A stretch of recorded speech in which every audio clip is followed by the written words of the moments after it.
यह function column का number return करता है। जिस कॉलम में ये फंक्शन होता है या जो कॉलम इसके रेफरेंस में दिया गया होता है, इसका आर्गुमेंट इजाफी होता है। इसमें एक सेल या सेल्स की रेंज आती है जिसका हम कॉलम नंबर लेना चाहते हैं।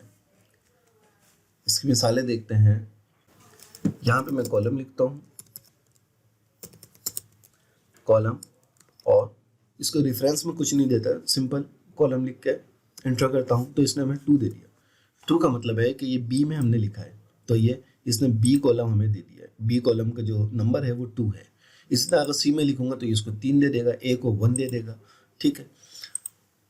और अगर हम इसके बीच में रेफरेंस भी कोई देना चाहें तो फिर हमें जो रेफरेंस हम देंगे उसका रेफरेंस का कॉलम नंबर हमें देगा।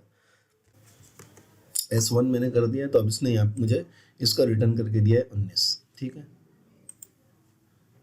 क्या 19 का मतलब है कि ये कॉलम 19वां कॉलम है।